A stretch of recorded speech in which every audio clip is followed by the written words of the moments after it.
Queridos irmãos, queridas irmãs, queridos visitantes, vamos estar hoje no livro de João, capítulo 6, e vamos ter como tema de olhos postos no pão. De olhos postos no pão. Bom, não vamos hoje ignorar a situação em que o país se encontra, mas de maneira, vamos dizer assim, necessária, ao meu ver, vamos usar este texto para mostrar uma nova maneira de olhar para esta situação atual em que vivemos, fazendo uso do contexto do Novo Testamento, alguns elementos desta passagem em específico, e eu espero que ao fim disto você perceba a postura do cristão no meio a isto tudo de outra maneira. Então, vamos para João capítulo 6, com o tema de olhos postos no pão. Vamos ter como objetivo maior enfatizar qual é a maior necessidade do moçambicano e do homem no geral. Vamos tentar mostrar qual é a maior necessidade do moçambicano e do homem no geral. Vamos ao longo do caminho também mostrar o que o homem natural em uma sociedade caída quer. O que o homem natural deseja ou quer numa sociedade caída. Também vamos ver o que este homem em uma sociedade caída precisa. Então, o que o homem natural em uma sociedade caída quer ou deseja, mas também vamos ver o que ele precisa. Vamos ver também, de acordo com esta passagem, o que o homem natural pode fazer para ter o que quer. O que ele é capaz de fazer, até onde ele pode ir para obter o que quer. Vamos ver também como esse homem natural pode virar seus olhos para o que realmente precisa. Como é que o homem natural pode virar os seus olhos para o que realmente precisa? Mais duas coisas. Vamos ver o papel dos sinais, dos milagres, de acordo com esta passagem. O papel dos sinais, dos milagres. E por último, como aplicar isso à situação atual do país. Então, vamos lá. Recapitular. O objetivo maior vai ser mostrar qual é a maior necessidade do moçambicano e do homem natural no geral. Ao longo do caminho vamos ver o que o homem natural em uma sociedade caída quer, o que esse homem natural realmente precisa, o que o homem natural é capaz de fazer para obter o que quer, de acordo com a passagem, como o homem natural pode passar a olhar, virar os seus olhos para o que ele realmente precisa, qual é o papel dos milagres e também como aplicar tudo isto de João 6 à situação atual do país. Vamos então, em primeiro lugar, colocar-nos em João 6, onde estão caracterizados alguns acontecimentos importantes. Temos aqui multiplicação de pães, Jesus andando sobre as águas e depois um diálogo de Jesus com a população, explicando com a multidão, explicando o porquê do seu milagre. Dos versículos 5 a 15, nós temos aqui o início da situação. Jesus, em suas caminhadas, pregando por Israel, encontra no versículo 5 uma grande multidão. Diz assim o versículo 5 de João 6, versão NVT. Jesus logo viu uma grande multidão que vinha a seu encontro. Voltando-se para Filipe, perguntou: onde podemos comprar pão para alimentar toda essa gente? Disse isso para pôr Filipe à prova, pois já sabia o que ia fazer. Em primeira instância, nós vemos Jesus vendo uma multidão de gente que o seguia e conhecendo as outras narrativas paralelas, quando falam de Jesus vendo uma multidão com necessidade, presumimos que movido por compaixão, por esta necessidade destas pessoas, ele vai fazer um sinal, vai de maneira miraculosa satisfazer a necessidade desta multidão. Mas antes dele fazer o sinal, ele tenta chamar a atenção aos seus discípulos sobre a grandeza do sinal. E ele faz isso fazendo uma pergunta: quanto pão seria necessário para alimentar toda esta gente? E aqui nós temos porque Deus faz perguntas. Deus e Jesus, que é Deus homem, quando faz perguntas, não faz por ignorância, mas para dar algo a conhecer àquele que recebe a pergunta. Aqui o ignorante da vez é Filipe, não Jesus. E isso você pode usar em outras passagens bíblicas, e as perguntas de Deus, que muitas vezes têm respostas óbvias, como quando ele vai perguntar a Adão: como é que sabes que estavas nu? Ou a Caim: onde está teu irmão? Ele sabe as respostas, mas quer levantar algo naquele que recebe a pergunta. Então, um de seus discípulos, André, irmão de Simão Pedro, falou. Agora versículo 9. Ou melhor, antes disso, desculpa, versículo 7. Filipe respondeu: mesmo que trabalhássemos vários meses, não teríamos dinheiro suficiente para dar alimento a todos, diz a versão NVT. Então, era preciso algo extraordinário. Um trabalho de meses atrás de meses para alimentar tanta gente. Esta é a grandeza do que precisa ser feito. Versículo 8. Então um de seus discípulos, André, irmão de Simão Pedro, falou: aqui está um rapaz com 5 pães de cevada e 2 peixes, mas que adianta isso para tanta gente? Então eles veem que os recursos que eles têm são poucos. Nós temos apenas alguns pães. E eles próprios concluem: com isto não dá para fazer nada. Versículo 10. Jesus respondeu: digam ao povo que se sente. Todos se sentaram na grama que cobria o monte. Só os homens eram cerca de 5.000. Aqui, quando a Bíblia só diz o número de homens, não é que a Bíblia é machista, mas tem o princípio de representatividade. Um homem representa a sua família. Então, quando não se conta mulheres e crianças, não é uma espécie de machismo. É reconhecer que o homem é o representante, o líder da casa. Quando o homem está em representação da sua família. Então, podemos dizer 5.000, no mínimo, famílias. Vamos continuar, tirando esse parênteses da frente. 11. Então Jesus tomou os pães, agradeceu a Deus e os repartiu entre o povo. Em seguida fez o mesmo com os peixes e todos comeram à vontade. Depois que todos estavam satisfeitos, atenção ao versículo 11 a 12 quis dizer, depois que todos estavam satisfeitos, Jesus disse a seus discípulos: agora juntem os pedaços que sobraram para que nada se desperdice. Versículo 13. Eles juntaram o que restou e encheram 12 cestos com as sobras. Então, para um grupo de pessoas que não tinha o suficiente para todos, houve uma satisfação plena de sua necessidade física e ainda sobrou. Houve sobras de 12 cestos, restos. Isto é um milagre incrível. É a famosa multiplicação de pães. E quando nós vemos esse tipo de milagres, nós podemos dizer assim: uau, Jesus é capaz de multiplicar pães. Então qual é a conclusão? Vamos pedir a Ele para multiplicar mais. Nós precisamos de mais pães. E já descobrimos que Jesus consegue dar pão. Mas vamos ver o desenvolvimento disto e tentar ver aqui estes elementos que dissemos em nossa introdução. O que é que o homem natural quer? O que é que ele precisa? Até onde ele pode ir pelo que quer? E quais conclusões ele tira com isto? Versículo 14. Quando o povo viu Jesus fazer esse sinal, ou milagre, exclamou: sem dúvida, ele é o profeta que haveria de vir ao mundo. A conclusão deste grupo de judeus ao ver este sinal grandioso da parte de Jesus é: este é o profeta que deveria vir ao mundo.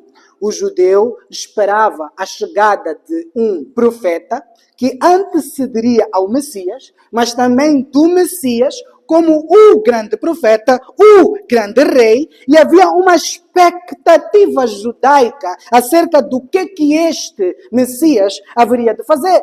Mas por agora nós podemos concluir que eles, olhando para Jesus, olhando para o milagre e para a coisa que Jesus cobriu, para a necessidade que Jesus cobriu, ele chegou a uma conclusão. É este que nós estávamos a precisar, que resolve este tipo de aflições. Versículo 15 vai nos dizer que Jesus percebeu que estes estavam a vê-lo como o Messias que eles precisavam na perspectiva que eles tinham. Versículo 15 vai dizer assim: Jesus sabia que pretendiam obrigá-lo a ser rei deles, de modo que se retirou sozinho para o monte. O que a população queria fazer com Jesus? Eles estavam à caça de um novo líder, de uma nova figura política, um novo redentor político, que haveria de se colocar à frente e resolver todas as suas necessidades. Aqui torna-se importante, então, enfatizar alguns elementos culturais que banham o Novo Testamento, que podem nos fazer ter luz de quais eram as noções deste homem natural judeu, o que é que ele queria de facto. O homem judeu está debaixo de um sistema, vamos dizer assim, de aparência colonial.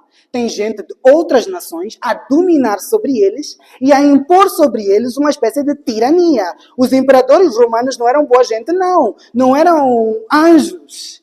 Eram mais associados a uma espécie de demônios encarnados.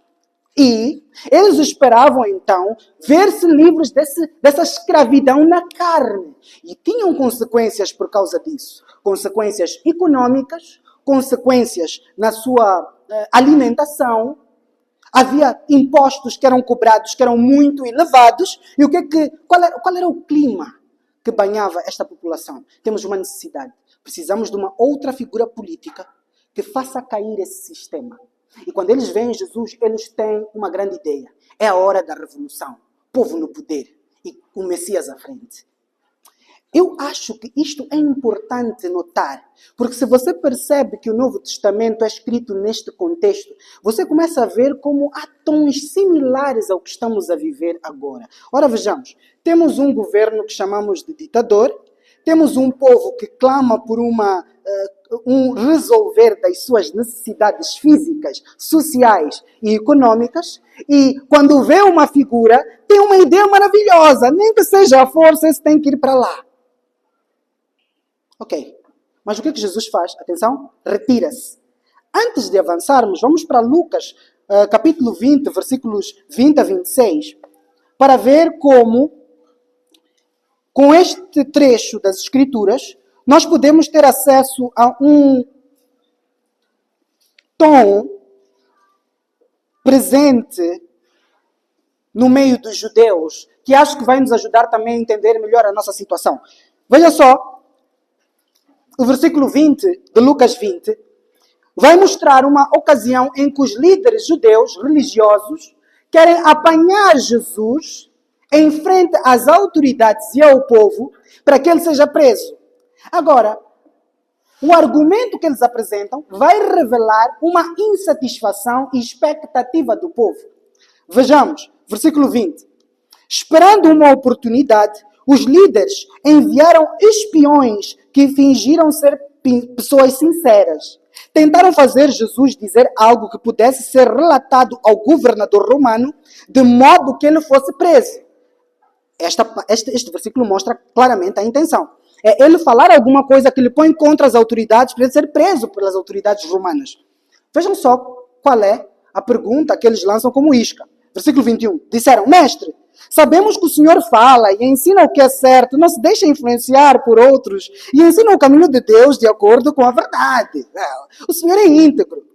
Versículo 22. Então diga-nos, é certo pagar impostos a César ou não? Meus queridos, este argumento é muito forte. Vejamos só o cenário. Jesus está diante de uma multidão que está revoltada com o sistema vigente, que não quer se submeter a eles, e tem alguns inimigos do próprio povo, que fazem parte do povo, ou deveriam fazer parte do povo, que são os cobradores de impostos. Quem são os cobradores de impostos? São judeus que se aliaram ao sistema romano e cobram impostos em nome do governo. Então, vamos lá aqui, puxar um pouco aqui os moldes e pôr quem? A polícia. Que tal? E, então, ele está ali no cenário, né? Tem este cenário, então, tem os traidores da pátria, os concidadãos que parecem que estão do outro lado, temos uma vontade de não pagar impostos porque o governo regente é tirano, e temos um que é quase uma figura política redentiva. Esta aqui é a nossa esperança, o povo está a inclinar-se nele. Será que Jesus vai dizer não vamos pagar impostos? Aí ele ganhou o favor do povo. E o povo o carrega e aí mesmo faz rei. É isso mesmo. Esse é dos nós, não vamos pagar impostos. Hora do povo resistir, povo no poder. E se ele fala isso, os governadores dizem, este aqui é para abater. Então eu acho que há muita semelhança aqui. Vamos continuar então a ver a resposta de Jesus. 23. Jesus percebeu a hipocrisia deles. Por quê? Ele tem natureza divina, consegue ver aí as intenções do coração. Ele vê que esses querem me apanhar, pensam que eu sou atrapalhado, desculpa a expressão. E disse, mostrem-me uma moeda de prata. De quem são a imagem e o título nela gravados? De César, responderam. 25. Então, dê a César o que pertence a César e dê a Deus o que pertence a Deus, disse ele. Eles não conseguiam apanhá-lo em nada que ele dizia diante do povo. Em vez disso, admiraram-se de sua resposta e se calaram. Esta resposta de Jesus não disse à população, é verdade, quando o governador é mau, quando o imposto é pesado, é hora de resistir e não se submeter às autoridades. Não foi essa a resposta de Jesus. Qual era a expectativa do povo? Alguém que gritasse, povo no poder é agora, esses romanos têm que sair, esses tiranos. E mandem passear aqueles que são vossos compatriotas, publicanos, cobradores de impostos. O que é que isto nos ensina? Só até aqui.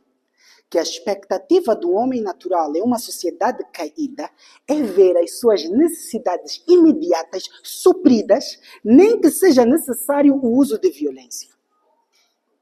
O que é que ele vê diante de si? O que é que ele quer resolver? Fome, impostos pesados, tirania política. E o que é que ele pensa que é necessário para isso? Uma figura política que faça uma revolução, nem que seja necessário força física. E almeja por alguém que diga abertamente, está na hora de parar de pagar impostos. Por isso eu disse na última vez, na última atualização de Venâncio Mondlane, nós não vamos entrar nessa onda. Não vamos entrar. Porque temos referência bíblica do que fazer quando o governo é tirano. E isso não é um dos métodos. Voltemos para João. E agora vamos avançar um pouco lá em João, capítulo 6, para o versículo 22. Depois Jesus atesta a sua divindade no intervalo de versículos que saltamos, andando sobre as águas. Mas estamos aqui a enfatizar esta questão da necessidade. O povo então pensava que precisava de quem? Desculpa a expressão, de uma figura tipo um Venâncio Mondlane, que pode ir à frente e colocar-se no poder com o povo atrás, nem que seja por violência, e colocando a força lá. Vamos agora ver como é que Jesus vai lidar com esses impulsos do homem natural, que quer resolver problemas naturais com maneiras até violentas, se necessário. Versículo 22. No dia seguinte, a multidão que tinha ficado do outro lado, porque Jesus fugiu, depois andou sobre as águas, foi para o outro lado. Esse não precisava de barco. No dia seguinte, a multidão que tinha ficado do outro lado do mar viu que os discípulos haviam pegado o único barco dali e que Jesus não fora com eles. Alguns barcos de Tiberíades se aproximaram do lugar onde o povo tinha comido os pães depois que o Senhor os abençoou. Quando a multidão viu que nem Jesus nem os discípulos estavam ali, todos entraram nos barcos e atravessaram para Cafarnaum a fim de procurá-lo. O que é que nós podemos ver até aqui?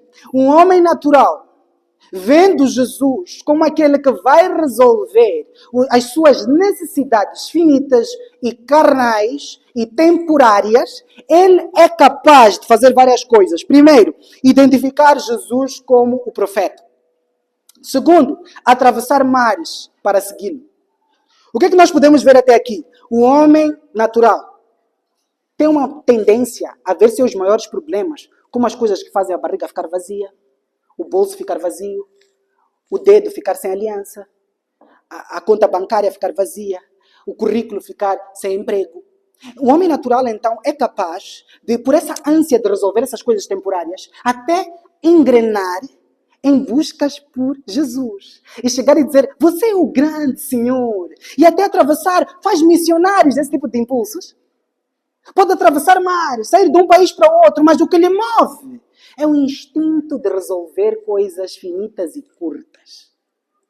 O homem natural, então, é capaz de buscar a sua vontade de resolver problemas finitos e temporários em falsas religiões que apresentem um Jesus capaz de resolver essas coisas. E são capazes de grandes sacrifícios.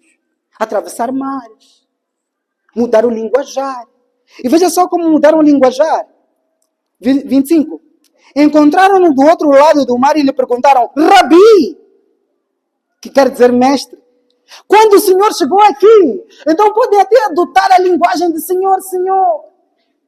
Mas agora vejamos o Senhor Jesus que faz o raio-x dos corações, o que vai dizer. Versículo 26. Jesus respondeu, cheguei aqui a andar sobre as águas. Não, Jesus está preocupado com um problema maior. Eu lhes digo a verdade. Vocês querem estar comigo não porque entenderam os sinais, mas porque lhes dei alimento. O que Jesus está a dizer? Havia algo para perceber no sinal. Os milagres, então, não têm como fim apontar para os milagres. Quando Jesus faz um milagre, não é para lhe ensinar que ele faz milagres. Os milagres estão lá para ensinar algo sobre o próprio Jesus que fez o milagre. E se você, olhando para o milagre que cobre uma necessidade imediata, se você só vê a capacidade de Jesus resolver as necessidades imediatas, você não entendeu o milagre. O que é um sinal? Vamos lá pôr assim. O sinal de trânsito. Quando você vê aquela seta numa placa azul que aponta para lá. O sinal, se você só fica a olhar para o sinal e depois viola o que o sinal disse, você não entendeu o sinal. O sinal diz uma coisa que você, depois de olhar para o sinal, tem que entender e aplicar. Então Jesus está a dizer aqui, o que este sinal de multiplicação de pães queria dizer, não é Jesus multiplica pão e quando tiver fome volta para Jesus. E isto pode criar um choque na sua cabeça. Mas como assim? Afinal, ele não multiplica pães, então eu não deveria ir para ele para multiplicar mais pães. Jesus está a dizer, não. Se você tivesse entendido aquele sinal, você não viria aqui para mais pão. E veja só o que ele vai dizer depois. Ele vai mostrar a verdadeira necessidade. O que eles precisavam de facto. Veja só. 27. Não se preocupem tanto, ou outras versões vão dizer, não se esforcem. Há um esforço.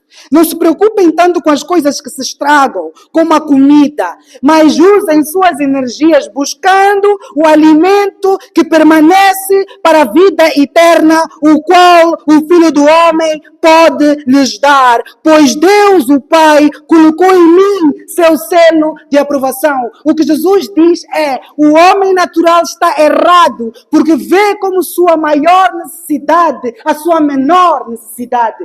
Vê como a coisa mais importante satisfazer o estômago, o bolso, o dedo sem aliança, o currículo que não é aceito. E Jesus diz, com um grande e sonante, não é isso. Essa não é a sua maior necessidade. A primeira coisa que Jesus mostra a esta população é vocês não precisam de uma mudança na estrutura social que resolva meramente a plenitude dos vossos estômagos. Vocês não precisam de alguém que pelo braço derrube o César de fora, sem derrubar o César de dentro. Jesus, ele mostra que o homem natural tinha uma percepção de necessidade baixa demais. E era capaz de se esforçar, transpirar, fazer tudo para resolver essa coisa. Jesus diz, é pouco. E vamos ver o que significava esse sinal, esse milagre. 28. Primeiro eles não perceberam, né? Veja só como mostram que não perceberam. Nós também queremos realizar as obras de Deus, disseram eles. O que devemos fazer? Jesus lhes disse, esta é a única obra que Deus quer de vocês. Creiam naquele que Ele enviou. Eles responderam, se deseja que creiamos no Senhor, mostre-nos um sinal. O que o Senhor pode fazer? Espera aí. Ele acabou de fazer milagre. Mas o homem natural ainda não percebeu. Ele quer mais o quê? Mais um truque. Mais um pouco. O que vais fazer? Ele já fez, irmãos. Mas o homem natural, ele quer saciar uma fome que nunca se sacia. Porque o pão que eles comeram da outra vez já foi-se. E eles já atravessaram o mar, já se gastaram. Precisam de mais o quê? Mais pão. Então eles vão sempre viver nessa necessidade de faz mais, faz mais, faz mais. Não existe uma cobertura de coisas externas e finitas que seja de valor eterno. Não existe. Você vai sempre viver na necessidade de mais, de mais, de mais. E eles ainda têm um ponto de referência, versículo 31. Afinal, nossos antepassados comeram maná no deserto. As escrituras dizem, Moisés lhes deu de comer pão do céu. Ou seja, pelo menos igual a Moisés, ele nos deu 40 anos de pão de borla. Leva-nos de volta àqueles tempos em que tínhamos como líder Moisés. Vencíamos reinos, derrubávamos reis e tínhamos pão de borla. Pelo menos 40 anos e vamos entrar na tua dica, Jesus. 32. Jesus disse, atenção à resposta, eu lhes digo a verdade. Não foi Moisés quem lhes deu o pão do céu. É meu Pai quem dá o verdadeiro pão do céu a vocês. O verdadeiro pão de Deus é aquele que desce do céu e dá vida ao mundo. Ou seja, o pão de Moisés não é tão capaz assim, acordem. Por mais que caia um alimento diário do céu, o seu problema não vai ser resolvido, é o que Jesus está dizendo. 34, ainda não perceberam. O que é que dizem? Senhor, dê-nos desse pão todos os dias, disseram eles. Jesus respondeu, eu sou o pão da vida. Quem vem a mim nunca mais terá fome. Quem crê em mim nunca mais terá sede. Mas vocês não creem em mim, embora me tenham visto. Jesus diz, eu sou o fim daquele milagre. Aquele milagre aponta para mim. Ei, meu Deus. O ponto do milagre da multiplicação de pães é o seguinte. Não importa quantos pães eu multiplicar, nenhum substitui a mim. Não importa quantas coisas finitas você acumular, quanta paz política você tiver, se você não tiver a mim, você estará num eterno vazio. A sua maior necessidade, o que você precisa não é pão. O que você precisa não é de dobrar o sistema político vigente, sem dobrar o César de dentro. O regime de domínio do pecado no seu coração. Por quê? Vai mudar o governante, mas não vai mudar a ditadura. Em 1975, 25 de junho, quando Samora Machel proclamou Moçambique independente, eu tenho algo a dizer, ainda estávamos dependentes e estamos do verdadeiro regime. E se você não perceber isso, você vai seguir a onda e mais uma vez vai pensar que a sua necessidade é o pão de baixo, de olhos postos no pão.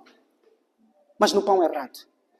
Você vai pensar que é um problema político meramente e vai se esforçar, vai morrer, dar a vida para mudar a estética do pecado. A aparência externa. Mas você não percebeu. Jesus veio nos mostrar que nós somos a igreja e vemos a necessidade real do ser humano. Não. A igreja não se junta para derrubar reis com o braço. Para instituir um pouquinho mais de pão no prato do pobre, meramente. Nós damos um pão que dura para sempre. Nós temos os olhos postos num pão do alto, que desceu ao mundo para dar vida aos homens.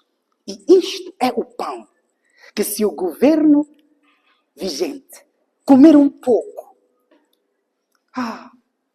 aí sim teremos real mudança. Mas lembre-se, o homem natural é capaz de se esforçar pelo pão que perece. É capaz de morrer, atravessar mares, fazer grandes esforços. Mas não vai adiantar. Por mais que o regime caia, por mais que todos corramos para a ponta vermelha, derrubar, vai sair nos telejornais o novo 25 de junho, dia da independência. Mas continuaremos na dependência. Na dependência porque não comemos o verdadeiro pão. Não resolvemos o real problema político. A nossa luta não é contra carne e sangue, mas contra as hostes espirituais da maldade. Ao pecado, ao diabo. Qual cartaz pode fazer cair o príncipe das trevas? Mas nós temos um, que é o verdadeiro pão. Então, qual é a verdadeira necessidade? Não o que o homem natural quer. O que o homem natural quer? Mudança política, mudança econômica, bolso cheio, vê tudo em variáveis econômicas. Agora está-se a falar muito da taxa de inflação. Índices de inflação. Agora a nossa economia... Você não percebeu. O pecado está em inflação. E isso é a coisa mais grave que está acontecendo neste país. O que está por detrás dos regimes políticos tortos não são as teorias políticas erradas. Não é meramente o sistema de governo. É o coração dos governantes. É o coração dos governados. E se você não perceber isso, você vai à rua para mudar coisas aparentes. E nunca para fazer uma real mudança e encher barrigas de facto.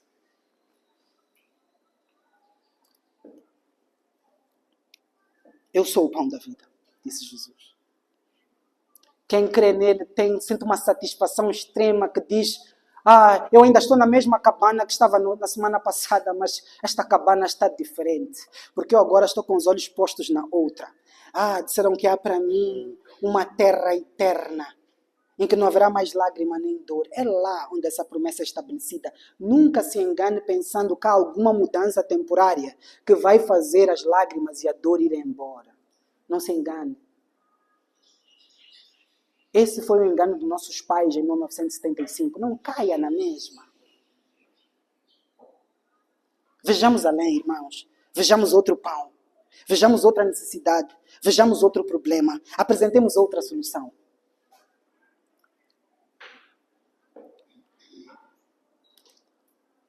Mas agora, o que é necessário para as pessoas saírem daquilo que querem para aquilo que precisam? Porque veja só o versículo 36. Mas vocês não creem em mim, embora me tenham visto. O próprio pão da vida, o pão de Deus, tinha descido ao mundo e ficou cara a cara com os judeus. E mesmo assim eles estão olhando e dizendo: só. Boa. E pão? Às vezes nós dizemos assim: se Deus existe, por que ele não aparece? Ele apareceu. Mas quando apareceu, nós matamos. Só duas opções: o homem natural e Deus. Ou ele aparece e nos mata, ou ele aparece velado e nós matamos. A primeira já aconteceu, a segunda quis dizer: ele apareceu velado em carne, matamos. Espera só. Há uma marcha marcada para o último dia da existência da humanidade. Ele virá marchando com seus anjos e as placas dirão: Dia da Justiça.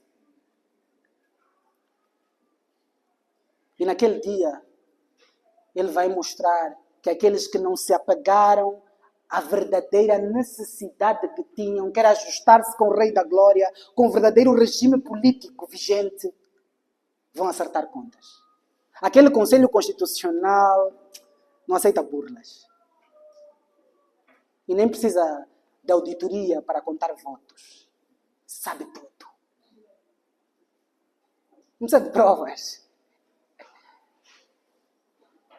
O que é necessário, então, para sairmos dessa expectativa baixa, para olharmos para a verdadeira necessidade? Não basta algo acontecer por fora. O próprio Deus pode vir de novo. Não basta. Vejamos só o que é que ele diz. 37. Contudo, aqueles que o Pai me dá virão a mim e eu jamais os rejeitarei. Pois desci do céu para fazer a vontade daquele que me enviou e não minha própria vontade. E esta é a vontade de Deus, que eu não perca um sequer de todos que ele me deu, mas que ressuscite todos no último dia. Pois é a vontade de meu Pai que todo aquele que olhar para o Filho e nele crer tenha vida eterna e eu o ressuscitarei no último dia. O que é que tem que acontecer? Versículo 37 de novo. Contudo, aqueles que o Pai me dá virão a mim.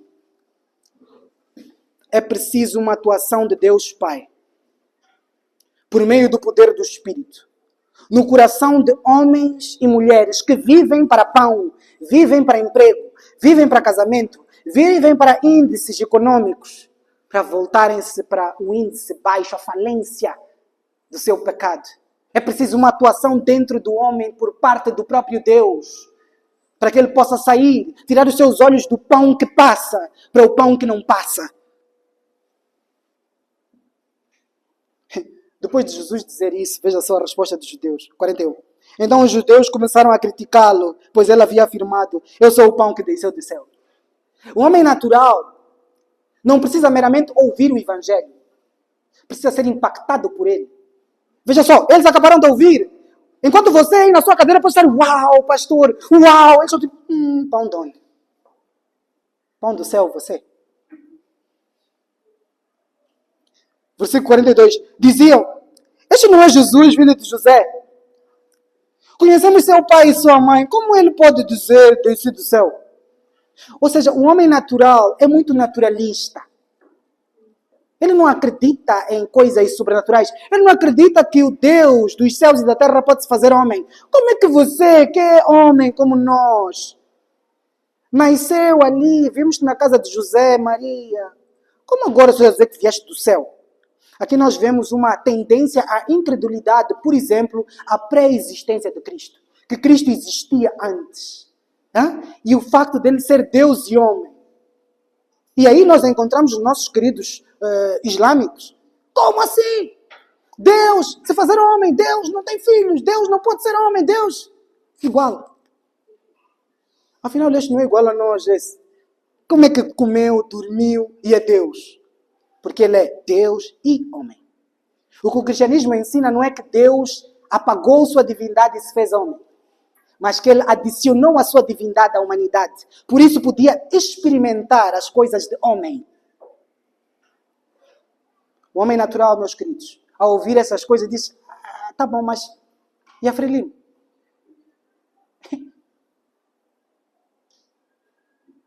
Nós precisamos ensinar as pessoas que há um ditador maior do que a Frelimo. Esse ditador é o pecado.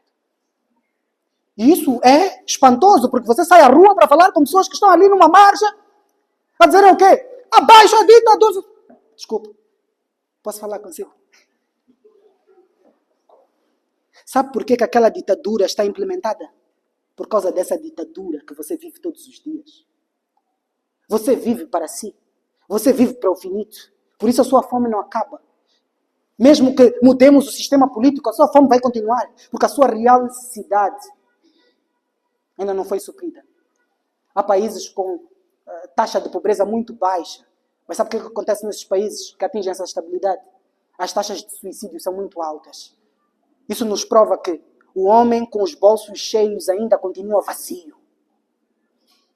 Não espere ficar com os bolsos cheios para lá descobrir que ainda não basta. Já temos aqui a instrução do nosso Senhor. Vejamos para além da ditadura de fora. Vejamos a ditadura de dentro. –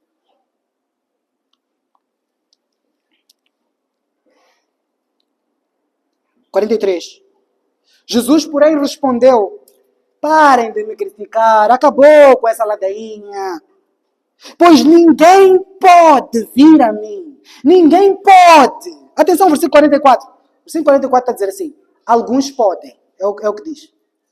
Diz assim: alguns às vezes podem. Há momentos em que podem. Não. Ninguém pode vir a mim se o Pai que me enviou não o trouxer a mim. E no último dia eu o ressuscitarei. Nós precisamos sair às ruas e falar ao povo de uma fome maior do que a fome nos estômagos.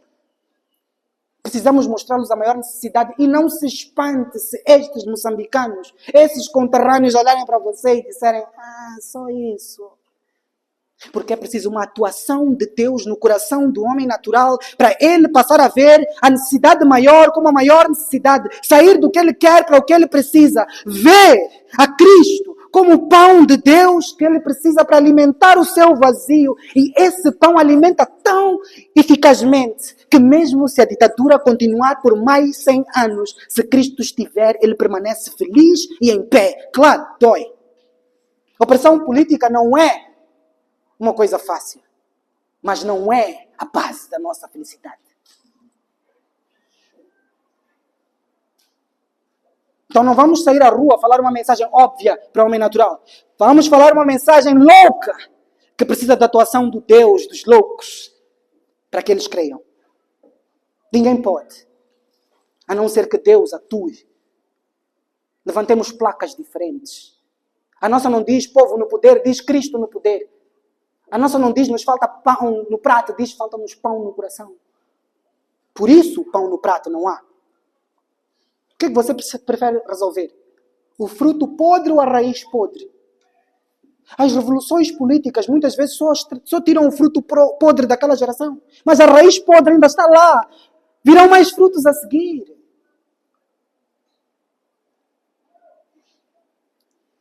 Nós estamos a dizer que não nos importamos com a pobreza, os ladrões. Estamos a dizer que roubar é pecado.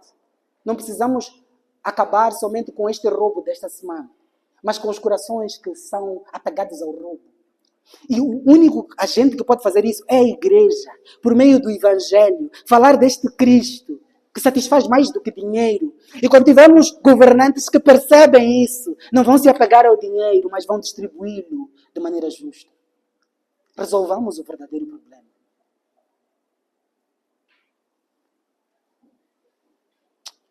E quando o pai leva até o filho agarra e diz, não vou te largar até o último dia. Eu e tu, tu e eu.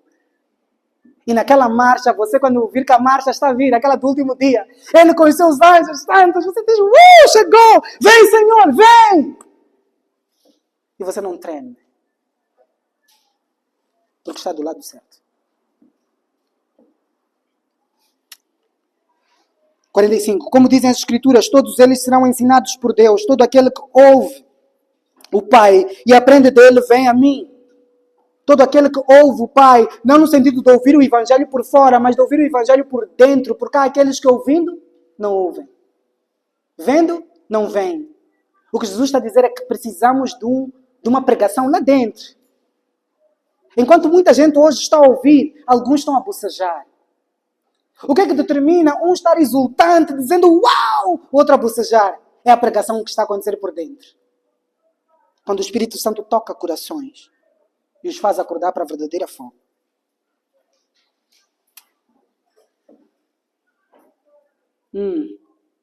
46. Não que alguém tenha o visto o Pai. Somente eu, que fui enviado por Deus, o vi. Eu lhes digo a verdade, quem crê tem a vida eterna. Sim, eu sou o pão da vida. Seus antepassados comeram maná no deserto, mas morreram. A geração que comeu maná há 40 anos acabou condenada no deserto, morta. O que é que Jesus está a mostrar? Não é maná que você precisa. Mesmo que houvesse um método de chover pão em Moçambique, 40 anos, sem resolver pecado, acabaríamos uma eternidade debaixo da ira de Deus.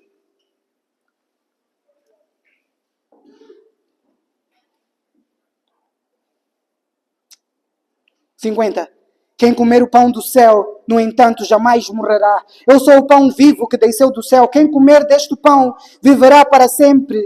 E este pão que eu oferecerei para que o mundo viva é minha carne. Aquela morte no lugar de pecadores. Jesus assume o lugar de pecadores que creem nele e diz assim, vocês mereciam morte. Vocês são pecadores. Não é só o sistema político que está errado, são vocês. E todos mereciam morte, mas eu vim da parte de Deus para resolver esse maior problema. Qual político pode morrer na cruz, no seu lugar, consumindo a ira de Deus, ressuscitando no terceiro dia para lhe dar vida eterna? Nenhum. Mas esse é o seu maior problema. E isso não está em nenhuma campanha, em nenhum manifesto político.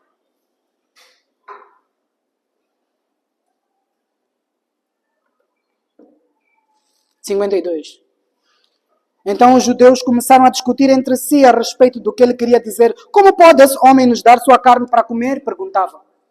Bom, vamos explicar. Aqui eu não acredito que comer a carne, beber o sangue seja ceia. Ele não está aqui a pregar que somos salvos pela ceia. Então aquele que participa da ceia será salvo. Não. Mas ele está aqui a usar figuras de estilo. O comer o pão e encher barriga, não ter sede, não ter fome, é efeito da fé. A fé aqui é equivalente a apropriar-se dos benefícios da morte e do verter do sangue de Jesus. Todo aquele que tiver fé terá vida eterna. Então, a campanha eleitoral de Jesus, o eleito, não é para nos garantir 5 anos debaixo do seu mandato com pão suficiente. É de nos garantir uma eternidade debaixo do seu governo, satisfeitos para sempre. Este manifesto é terrível, não é?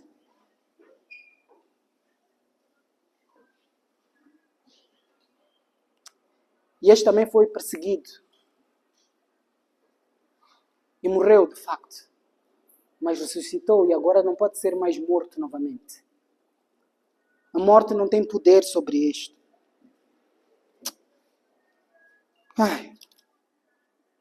Vamos agora ao versículo 60.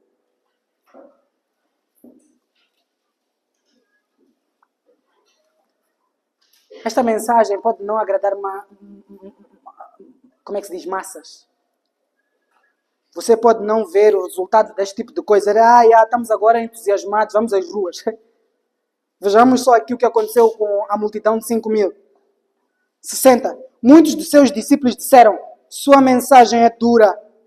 Quem é capaz de aceitá-la? 61. Jesus, sabendo que seus discípulos reclamavam, disse: isso os ofende? Então, o que pensarão se virem o Filho do Homem subir ao céu onde estava antes? Somente o Espírito dá vida. A natureza humana não realiza coisa alguma. E as palavras que eu lhes disse são Espírito e vida. Ele está a dizer, só o Espírito Santo pode dar vida por meio das palavras do Evangelho. A natureza humana não pode gerar este tipo de coisa por si mesma.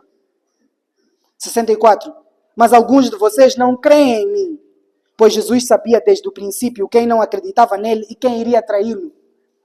Nota de rodapé. Aqueles que dizem assim, vocês sabem por que Jesus deixou a sacola de ofertas com Judas?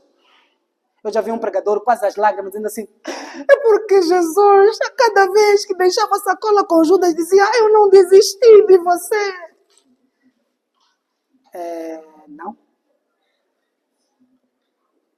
Como pode o Deus omnisciente esperar que a sua vontade não seja feita? Como ele pode esperar que as escrituras não se cumpram? Como ele pode esperar que aquela escritura que diz o meu amigo que comia comigo me traiu, levantou contra mim o calcanhar, não se cumpra? O próprio Jesus. Então Jesus é por isso que essa imagem de Jesus, eis que estou à porta e bato, não sei quem vai crer, quem não vai. Esse Jesus não existe. É um mito. 65.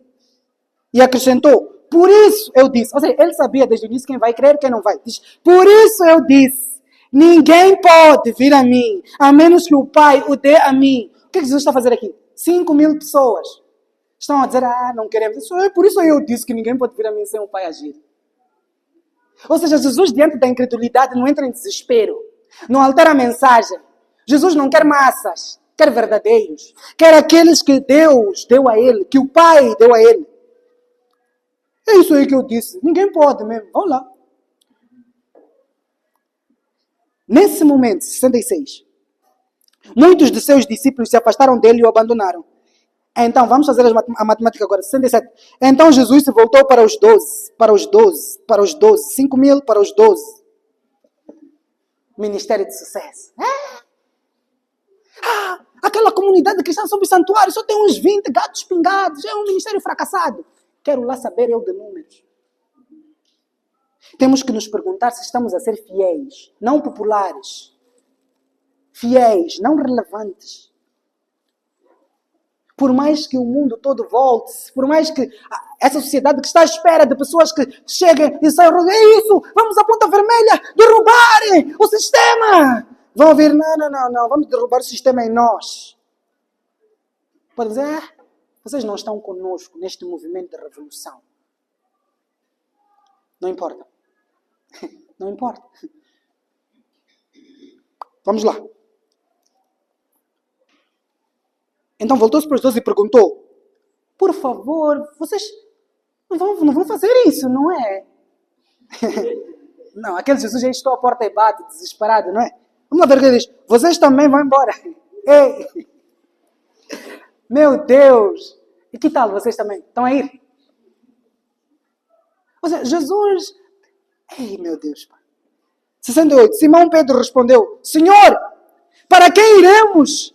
Só o Senhor tem palavras da vida eterna. Nós cremos e sabemos que o Senhor é o Santo de Deus. Ou seja, Pedro, ao contrário dos outros que queriam um Messias que vai derrubar o sistema com a força do braço, que fica o rei dos judeus, que acaba com a fome e com a pobreza, ele diz: não faz mal que não sejas esse. Eu estou a ouvir palavras da vida eterna, é a ti que eu quero. A mesma mensagem para uma multidão é dura, sem interesse, mas para os eleitos é sabedoria de Deus, poder de Deus. E dizem: fala mais, Pai. Download. Go deep.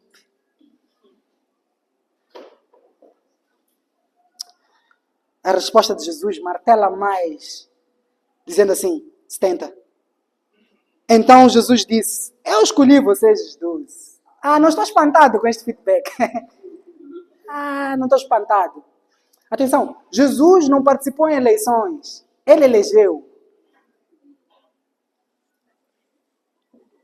Eu escolhi vocês os 12. Mas um de vocês é um diabo. Aqui está o Jesus que não sabia que Judas era Judas, não é? Eu escolhi Judas para um propósito, de trair-me para que eu salve. Um de vocês é um diabo. Não estou espantado. Quando me trair, vai fazer o que deves. Ele se referia a Judas, filho de Simão Iscariotes, um dos 12, que mais tarde o trairia. O nosso Jesus é soberano e ele sabe hoje quem são os moçambicanos que estão pelas ruas de Maputo a apontarem dedos para um sistema corrupto, que é corrupto de facto, mas que ainda estão cegos para a sua real necessidade. O ver a sua corrupção de dentro e resolver a raiz da corrupção do governo, que é o domínio do pecado. Ele sabe quem são os que ele escolheu e qual é o meio que ele vai usar para chamá-los. As palavras que são espírito e vida. O Evangelho de Cristo Jesus, que faz moçambicanos saírem da preocupação com o pão na mesa para a preocupação do pão no coração. E nós, como igreja, temos que realizar esse tipo de marcha. A igreja não pode, então, se perder. O próprio Jesus, quando resolvia problemas secundários, problemas externos e temporários, como a doença, como a fome, ele fazia isso para apontar para a necessidade de resolver problemas primários. O domínio do pecado, a fome de dentro, a morte de dentro. E nós, como igreja, não podemos perder o foco também. O que adianta?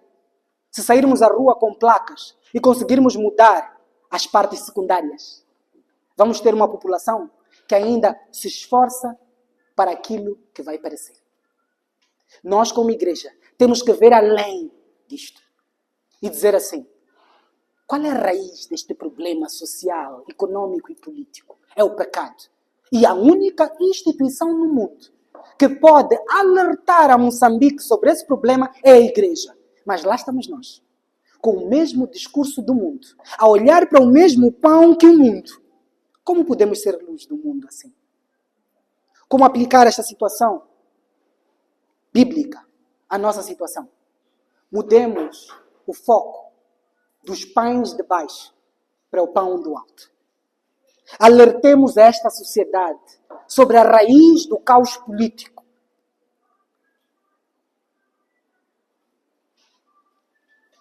A maior mentira que Satanás contou aos crentes neste período foi que não participar em marchas e estar a orar é pouco. Isso é uma mentira.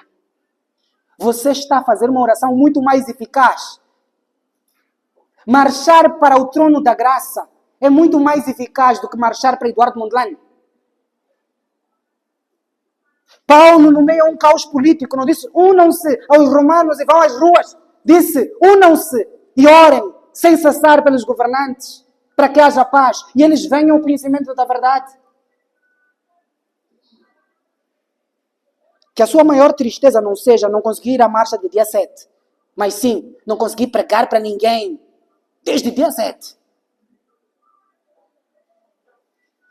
O que é que você queria? estar lá e provar sua masculinidade, porque há gente que está a testar masculinidade nas marchas. Eu sou homem de verdade, porque eu não sou como esses covardes, eu vou à marcha. Você ora, você prega, você mostra o real problema no meio disso, ou está com os ímpios cantando como os ímpios?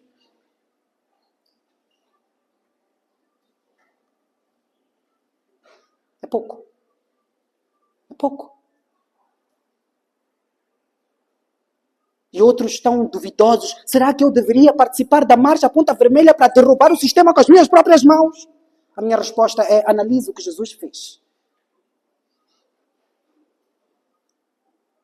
E alguns confundem essas coisas. Então, pastor, o cristão não pode ser polícia, não pode ir à tropa. Isso é outro assunto.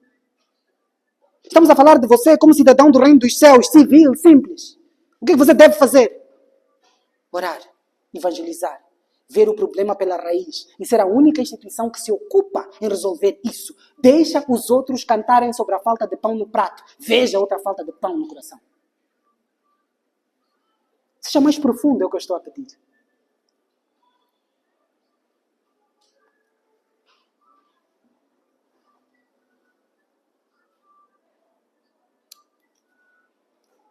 Acho que foi explícito. Aproveito logo juntar com o que eu acho que devamos fazer a seguir. Impostos pagamos. Porque nós vimos que Jesus estava no meio de um povo que queria que não se pagasse impostos. E ele não seguiu essa onda. O que é que nós vamos fazer também? Vamos dizer, vamos pagar impostos. Não, mas são corruptos. Vamos pagar impostos, é nosso dever. Isso não quer dizer que nós aprovemos a sua corrupção. Mas que temos uma outra Constituição que nos diz que em momentos de caos paga-se impostos. Digo também, as marchas agora têm duas facetas. A primeira é a faceta de pretexto pacífico, mas a segunda faceta é violenta. Porque até o cartaz já diz, prepare-se para a legítima defesa.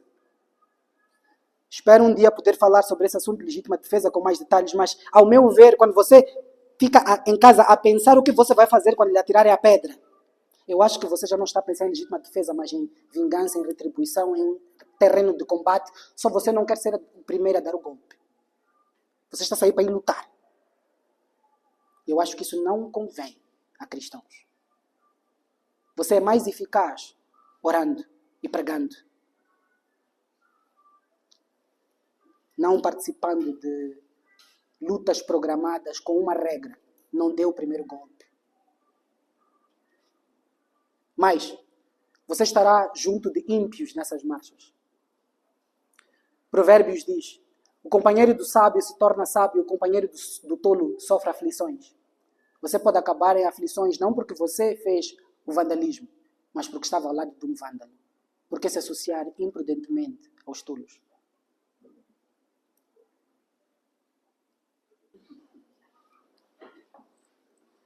Então não tente dar espaço a sentimentos irregulares sobre pretexto de legalidade. Temos outra Constituição, a do alto, que nos ensina como lidar com injustiças por parte de governantes.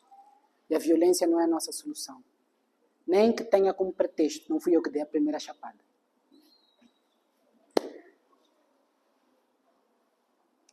Irmãos, vamos marchar. Para os nossos quartos para orar, para as ruas para pregar. E com isso vamos esperar que a revolução aconteça, começando do coração para fora. Oremos para ter os olhos postos no pão que resolve a verdadeira fome, que é eterna. Oremos. E se você nunca pôs os olhos nesse pão, peça a Deus para ver a sua maior necessidade e tratar com a inflação do índice de pecado, crescimento de pecado na sua vida. E pedir a Deus que tire você de debaixo do domínio desse pecado que lhe corrói. Lutemos contra a verdadeira ditadura de dentro, com as armas que não são deste mundo, o poderoso Evangelho. Oremos para a nossa maior preocupação não ser, fui à marcha, mas preguei para alguém, orei pelos líderes. Estou a amá-los como a Bíblia me manda. Oremos.